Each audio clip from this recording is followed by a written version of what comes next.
यदि सरना धर्म का कोड हमको नहीं मिलता है, हमारे सब आदिवासी कुछ दिनों के बाद ईसाई बन जाएंगे, मुसलमान बन जाएंगे और इसके लिए बीजेपी आरएसएस दोषीदार होगा। रोजगार, यही एक अभागा राज है जहाँ ना स्थानीय नीति है, ना न्यायपूर्ण आरक्षण, ना नियोजन नीति। और इसके साथ साथ हमारा जो इज्जत का सवाल है, आदिवासियों को कहीं लंठा करके घुमाया जा रहा है, कहीं सर में पेशाब कर रहा है, कहीं रेप कर रहा है। आदिवासियों के लिए सबसे बड़ा अभी खतरा क्या है?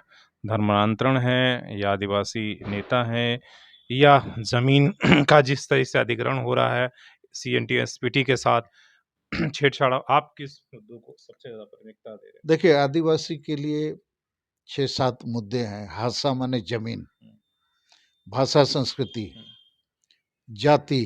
कुड़मी आदिवासी बनेगा तो हमारा क्या होगा? धर्म, सरना धर्म। यदि सरना धर्म का कोड हमको नहीं मिलता है, हमारे सब आदिवासी कुछ दिनों के बाद ईसाई बन जाएंगे, मुसलमान बन जाएंगे और इसके लिए बीजेपी आरएसएस दोषीदार होगा। रोजगार, यही एक अभागा राज है जहाँ ना स्थानीय नीति है, ना न्यायपूर्ण आरक्षण, ना नियोजन नीति। और इसके साथ साथ हमारा जो इज्जत का सवाल है, आदिवासियों को कहीं लंठा करके घुमाया जा रहा है, कहीं सर में पेशाब कर रहा है, कहीं रेप कर रहा है। और आबादी भी, झारखंड के माननीय मुख्यमंत्री हेमंत सोरेन ने आंकड़ा दिया, बाबूलाल मरांडी जी ने भी आंकड़ा दिया था कि 38% आदिवासी अभी 26 में परिणत हो गए। तो ये धीरे धीरे घट रहा है, जबकि देश की आबादी बढ़ रही है। क्यों घट रहा है? रोज विकास के नाम से विस्थापन पलायन हो रहा है, जो नाहक हो रहा है। तो इन सारी चीज़ों पर हमको लड़ना है और ये सब लड़ाई संविधान सम्मत है। ऐसा कुछ नहीं है कि तीर तलवार बंदूक लेके किसी के खिलाफ हम आंदोलन कर रहे हैं।